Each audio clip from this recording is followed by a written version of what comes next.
Welcome to the Kumar Dev education. लहरें जहां टूटती हैं, श्रीवल्ली राधिका तेलुगु कहानी। अर्चना कल ही आ रही है। भवानी ने बेचैनी के साथ सोचा। उस दिन जागने के बाद उसका इस प्रकार सोचना यह 60वीं बार था। 2 वर्ष बाद अपने अभिन्न मित्र से मिलने की बात उसके मन को अशांत कर रही थी। अभिन्न मित्रता, हाँ, अपनी मित्रता के प्रति उन दोनों की भावना वही है। कॉलेज में उनकी पहली भेंट उन दोनों के लिए आज भी एक अविस्मरणीय घटना है। 3 वर्ष का कॉलेज जीवन, हॉस्टल, साथ मिलकर देखी गई फिल्में, पढ़ी हुई पुस्तकें, प्रत्येक घटना उनकी मित्रता को मजबूत बनाने में सहायक ही रही। कभी भी किसी भी परिस्थिति में दोनों की प्रतिक्रियाएं एक जैसी होती थीं। परिहास में झगड़ने के लिए भी उनके बीच कभी मतभेद नहीं होता था। आपके जीवन की अद्भुत घटना कौन सी है? यदि भवानी से कोई पूछ बैठे तो शायद वह एक ही उत्तर देगी, ठीक मेरी तरह सोचने वाली मित्र का होना। डिग्री एग्जाम समाप्त होने की देरी थी कि अर्चना का विवाह हो गया। वे इंजीनियर थे, विवाह के समय अमेरिका में थे। उनकी कंपनी की ओर से उन्हें किसी ट्रेनिंग के लिए भेजा गया था। स्वयं भी अमेरिका जाते हुए अर्चना ने भवानी को सावधान किया, तुम्हारे माता पिता जो भी रिश्ता ले आए उसके लिए सिर न हिला देना। किसी क्लर्क या टीचर से विवाह करके अपने जीवन को नारकीय न बना लेना। भवानी धक सी हो गई, क्योंकि उससे एक दिन पहले ही किसी ने एक रिश्ता बताया था। वे सेक्रेटरिएट में अपर डिवीजन क्लर्क थे। माता पिता इस रिश्ते पर आस लगाए बैठे थे। एक पल के लिए दुविधा में पड़कर भवानी ने कहा, मेरा क्या है? इस प्रकार अमेरिका की यात्रा कर अर्चना 1 वर्ष बाद लौटी। उसके पति की नौकरी मद्रास में हो गई थी। सास, ससुर, बड़ा घर, अपने बारे में विस्तार से लिखते हुए उसने भवानी के नाम एक पत्र लिखा। उसके प्रत्युत्तर में भवानी ने लिखा, उसका विवाह लगभग निश्चित हो चुका था। वर का नाम प्रकाश है। विवाह 1 महीने की भीतर ही हो सकता है। वह विवाह में अवश्य आए। प्रक श की नौकरी के बारे में बिल्कुल नहीं लिखा। वे एक सरकारी दफ्तर में अपर डिवीजन क्लर्क थे। यह बात पत्र में लिखने का साहस उसमें नहीं था। अर्चना विवाहोत्सव में आई।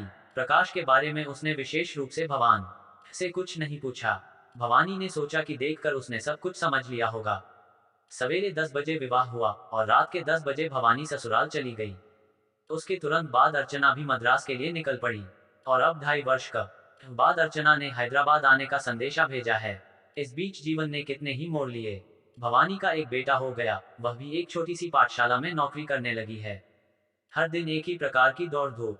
सवेरे जल्दी जल्दी घर के काम निपटाना, बेटे को तैयार करना, बेबी केयर सेंटर में पहुंचाना, बस पकड़कर पाठशाला जाना, शाम को आना, फिर बेबी केयर सेंटर पहुंचना, बेटे को लेकर घर लौटना, उसकी आवश्यकताओं की पूर्ति करना, घर के काम धंधों से निपटना और इस बीच 4-10 बच्चों को ट्यूशन पढ़ाना। लगभग एक यंत्र बन गया था भवानी का जीवन। इस विचार से कि इस थकान भरे जीवन में 1-2 दिन के लिए कोई परिवर्तन आएगा, उसका उत्साह बढ़ जाता था। स्नान के लिए जाते समय, अलमारी में से साड़ी निकालते समय अर्चना का पत्र दिखाई दिया। इतनी व्यस्तता में भी भवानी उसे दोबारा पढ़े बिना न रह सकी। रविवार को सवेरे मेरे देवर का विवाह हैदराबाद में है। मैं शुक्रवार की रात निकल कर आ रही हूँ। शनिवार को सारा दिन तेरे साथ बिताऊंगी। रविवार को भी विवाह घर में अपने लिए कोई काम ना होगा। दोनों दिन हम लोग ढेर सारी बातें कर सकते हैं। तेरे साथ कितनी सारी बातें करनी है। मन कहता है अभी तेरे पास पहुंच जाऊं। कुकर की आवाज से चौंक कर पत्र अलमारी में रखकर बंद कर दिया। घड़ी के सेकंड के कांटे के साथ होड़ लगाकर 20 मिनट में अपने बेटे को गोद में लेकर बाहर निकली। प्रकाश भी अभी उठकर समाचार पत्र पढ़ रहा था। क्यों जी, मैं जा रही हूँ। आदत के अनुसार अपने पति से 2 बातें कहकर वह सड़क पर पहुंची। बेटे को बेबी केयर सेंटर में छोड़कर बस स्टॉप पहुंचते ही बस आ गई। बाप रे, एक पल की भी देर हो जाती तो बस छूट जाती, मन में सोचा। धीरे से जाकर एक सीट पर बैठ ही रही थी कि कैसे हो, पहले से ही खिड़की के पास बैठी महिला ने उससे पूछा। भवानी ने सिर उठाकर देखा और आप कहते हुए मुस्करा दी। उसका नाम लक्ष्मी था और वह भी भवानी की तरह किसी पाठशाला में काम करती थी। क्या बात है, इस बीच आप बिल्कुल दिखाई नहीं दे रही हैं। भवानी ने आश्चर्य प्रकट करते हुए पूछा। मेरी सास का स्वास्थ्य ठीक का नहीं था, हम लोग गांव गए थे, आज सवेरे ही लौटे हैं। उद्धरण चिन्ह। ओहो, कहते हुए भवानी ने पूछा, क्या हुआ उन्हें? कुछ नहीं, साधारण सी सुस्ती है। वहां उनकी देखभाल करने वाला कोई नहीं था, इसलिए मुझे जाना पड़ा। एक न श्वास के साथ हंसते हुए लक्ष्मी ने बताया। 4 दिन की छुट्टियां खत्म हो गईं। पिछले शनिवार को गई थी। आज फिर शुक्रवार है, मैं भी कल छुट्टी ले रही हूँ। भवानी ने हंसते हुए कहा। मेरी सहेली आ रही है। उसके चेहरे पर प्रसन्नता की झलक थी।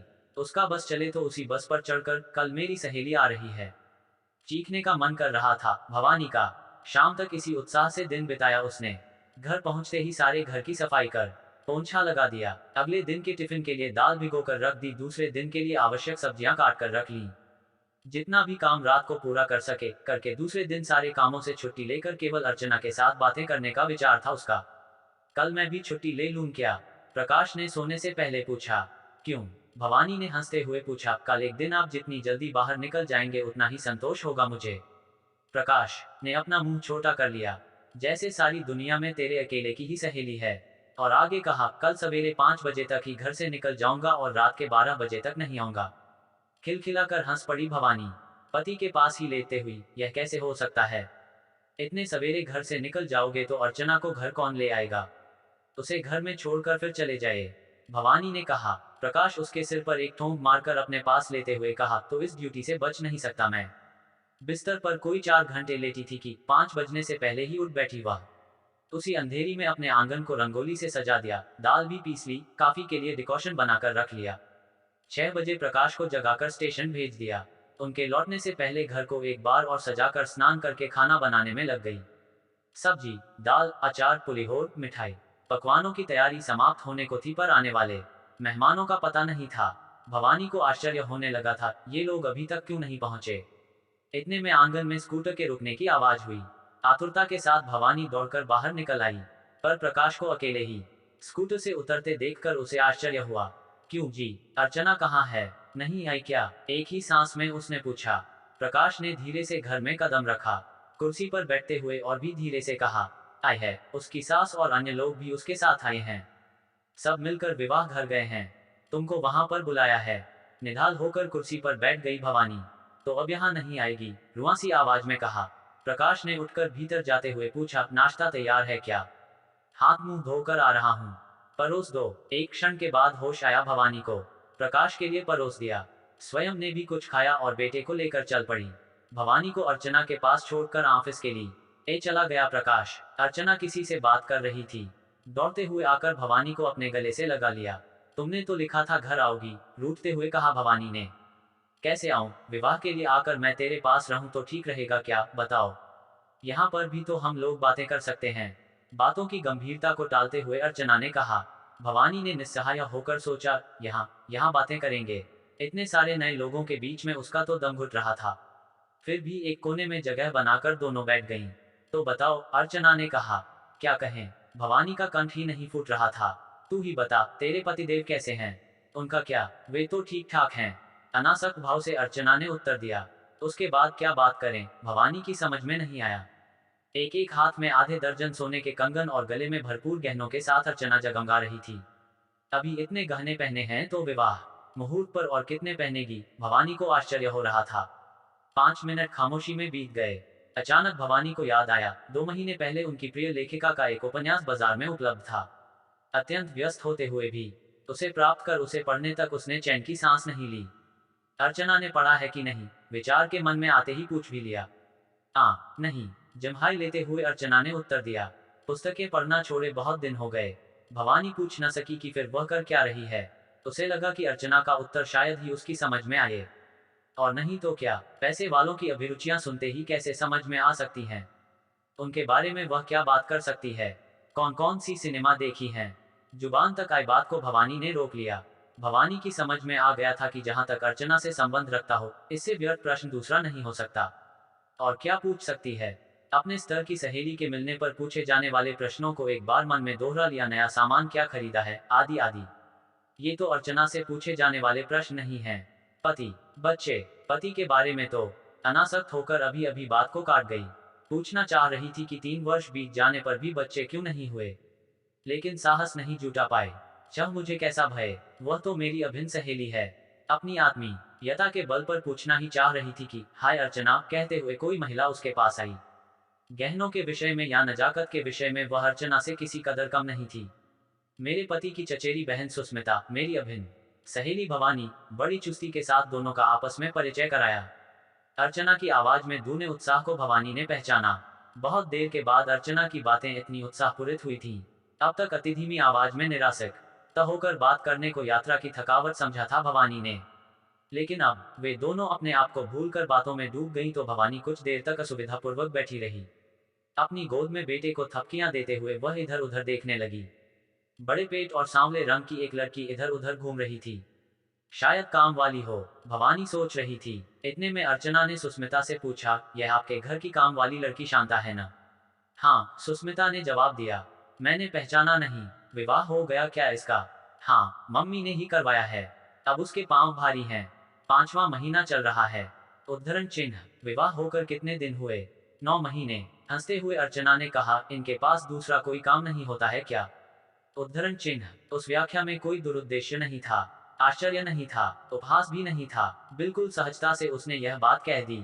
लेकिन इस बात से भवानी की असुविधा चरम सीमा तक पहुंच गई। अपने वर्ष भर के बेटे को उसने अपनी छाती से लगा लिया। उसकी पीड़ा को समझने वाले भगवान के समान उसी समय प्रकाश द्वार के पास दिखाई दिया। भवानी ने उठते हुए कहा, वे आ गए हैं, मैं चलती हूँ। अर्चना ने आश्चर्य से देखा, यह क्या? रात को मेरे साथ नहीं रहोगी? बलपूर्वक हंसते हुए भवानी ने कहा, यहाँ कैसे रहूंगी? उसकी आवाज में नाराजगी स्पष्ट दिखाई दे रही थी। अरे हम लोगों ने तो बात ही नहीं की, अर्चना ने कहा। उसकी आवाज में ध्वनित चिंता से भवानी को उस पर दया आ गई और कहा, सवेरे आ जाऊंगी। जल्दी आ जाना, मुहूर्त 9 बजे का है। पति पत्नी दोनों की ओर देखते हुए अर्चना ने कहा। हामी भरती हुई वहां से तो आ गई थी भवानी, पर दूसरे दिन वहां जाने में उसे हिचक सी हो रही थी। विवाह में जाते समय कौन सी साड़ी पहनी जाए, इस बात की ओर भवानी ने अब तक कोई विशेष ध्यान नहीं दिया था, पर अब उसके लिए यह एक समस्या बन गई थी कि कौन सी साड़ी पहनकर अर्चना के सामने जाए। उसे कुछ कुछ भय सा होने लगा। अंत में जैसे तैसे तैयार होकर विवाह में पहुंची तो उसका संदेह ठीक निकला। वहां के लोगों में वह अलग सी लगने लगी। साड़ी परवाह नहीं, पर गहने। वहां के लोग तो गहनों का बोझ ढो रहे थे और भवानी के गले में केवल एक नानुक गले में पहना जाने वाला एक प्रकार का सोने का हार और एक गुरिमे की माला थी। जरीदार साड़ी, ऐसे बड़े बड़े गहने जिसे भवानी ने सिनेमा में ही देखा था पहनकर। अर्चना सामने से आई तो भवानी को बड़ा आनंद हुआ। इतने सारे गहने पहनकर अर्चना साक्षात लक्ष्मी लग रही थी। अपने पति के साथ एक जगह बैठकर भवानी विवाह का उत्सव नहीं, केवल अर्चना को देखती रही। बीच में जब अर्चना उन्हें भोजन के लिए ले जाने आई तो भवानी ने अपने संयम को तोड़ते हुए उसका हाथ पकड़कर उसके गालों को चूम लिया और कहा, कितनी अच्छी लग रही हो। अर्चना प्रसन्नता के साथ हंस दी। साड़ी बहुत अच्छी है, भवानी ने कहा। अच्छी क्यों नहीं होगी, अच्छी खासी रकम जो लगी है। भवानी के पास से उसके बेटे को लेते हुए अर्चना ने कहा। भवानी को लगा कि एक झटके के साथ उसका नशा उतर गया। अच्छी खासी रकम की बात सुनते ही भवानी का मन कड़ुवाहट से भर गया। रकम की बात की क्या आवश्यकता थी, उसने मन में सोचा। भवानी बात को सहज ही समझ गई कि अर्चना की अच्छी खासी रकम वाली बात में वैचित्र्य कुछ भी नहीं है। उसकी बातों में न तो कोई उपहास है और न ही उसके लिए कोई चोर की दाढ़ी में तिनके वाली बात। हाँ, इस समय भवानी धन दौलत के बारे में बात करने से पहले दोबारा सोचने की स्थिति में है, पर धन को छोड़ कोई और बात करने की स्थिति में अर्चना नहीं है। कॉलेज के दिनों में ऐसी नहीं थी। अब दोनों की परिस्थितियां अलग अलग हैं। भवानी ने एक लंबी सांस छोड़ते हुए मन में सोचा, जिनके मनोभाव और विचार आपस में मिलते हैं वे ही अच्छे मित्र बनते हैं। अब तक ऐसा विचार था भवानी का, लेकिन अभी अभी उसकी समझ में आने लगा था कि मनोभाव और विचार परिस्थितियों के अनुसार बदलते रहते हैं। अर्थात दो व्यक्तियों के बीच की मित्रता में स्थिरता के लिए दोनों का एक ही परिस्थितियों में रहना आवश्यक है। इन्हीं विचारों में डूबी भवानी ठीक से भोजन भी नहीं कर पाई। भोजन समाप्त होते ही प्रकाश ने जल्दी निकलने के लिए कहा। अर्चना से जाने की बात की तो उसने विनती की, और कुछ देर रह जाना, हम लोग खुलकर बात ही नहीं कर सके। भवानी ने अर्चना की ओर दयार्द हृदय से देखा। अपनी उपस्थिति से उसे कोई आनंद न दे पाए, उसकी पसंद की बातें नहीं कर पाए। फिर भी अपने से दूर होने की पीड़ा को अर्चना में देखा भवानी ने। उसका प्रेम उमड़ पड़ा तो उसने अर्चना को अपनी बाहों में भर लिया। दोनों की आंखों में आंसू छलक आए। घर जाकर कुछ आराम करूंगी अर्चना, कल फिर स्कूल भी जाना है, भवानी ने कहा। इस बात पर अर्चना नाराज हो गई। कल एक दिन के लिए स्कूल नहीं जाओगी तो क्या होगा, शिकायत भरी आवाज में कहा। भवानी हंसकर चुप रह गई। गेट तक आकर अर्चना ने उन्हें विदा किया। बाहर आने के बाद भवानी ने प्रकाश से कहा, 2 महीने के बाद अर्चना दोबारा अमेरिका जा रही है। अब फिर 2 या 3 वर्ष के बाद ही शायद उसे देख पाऊंगी। यहीं रह जाओ ना, फिर रात भर अपनी सहेली से बातें कर सकती हो, प्रकाश ने भवानी की ओर देखते हुए कहा। नहीं नहीं, भवानी ने कहा, बात करने के लिए कुछ नहीं है, बस चिंता हो रही है। भवानी ने सोचा था कि जब तक अर्चना शहर में रहेगी वह उससे चिपक कर रहेगी, उसे छोड़ेगी नहीं। लेकिन अब यह मालूम होते हुए भी कि अर्चना कल तक यही रहेगी और 24 घंटे इसी शहर में रहेगी, वह उसे छोड़कर जा रही है, सोचकर भवानी का मन उदास हो आया। प्रकाश के विचारानुसार पलट कर जाने को भी उसका मन नहीं कह रहा था। अन्यमनस की घर पहुंची। विचारों के कारण भवानी रात भर सो न सकी। दूसरे दिन सवेरे काम की व्यस्तता ने उसे सोचने का मौका ही नहीं दिया। हर दिन की तरह दौड़ते दौड़ते अपने कामों से निपट कर हाँफते हुए बस में चढ़ी तो लक्ष्मी ने उसकी ओर मुस्कुराते हुए देखा और पूछा, तुम्हारी सहेली चली गई क्या? हाँ, चली गई, हाँफते हुए ही जवाब दिया भवानी ने। आज भी उसने मुझे छुट्टी लेने को कहा था, पर मैंने ही नहीं ली, चिंतित मन से कहा भवानी ने। कैसे हो सकता है, शनिवार और सोमवार की छुट्टी लेने पर रविवार का लासाफ पे हो जाता है न? लक्ष्मी ने भवानी का समर्थन करते हुए कहा। उसकी असुविधा को समझने वाली लक्ष्मी की ओर कृतज्ञता भरी दृष्टि से देखा भवानी ने। उसके बाद बहुत देर तक दोनों ने ही सीमित छुट्टियों के बारे में करते वेतन के बारे में बातें की। दोनों ही मिलकर चिंतित हुई और दैखदाई सामाजिक व्यवस्थाओं से नाराज भी। चलती बस में आने वाली ठंडी हवा से थकान को दूर करते हुए रविवार के लासाफ पे से कितना डैक होता है पर चर्चा लक्ष्मी से करने में भवानी को बड़ा आनंद मिल रहा था और मन को शांति भी। उसे लगा कि 2 दिन से निरंतर की ये गए असुविधा का अनुभव पल भर में अदृश्य हो गया। अर्चना के नाम पर ही उठने वाले अनुराग की उत्तुंग लहर लक्ष्मी के साथ की पारस्परिक सहभागिता से निशब्द होकर पीछे को लौट गई। 2 वर्ष तक अर्चना के भारत न लौटने की बात ने उसके हृदय की गहराइयों को एक निश्चिंतता और शांति प्रदान की। अनुवाद श्री जी परमेश्वर। Like share subscribe.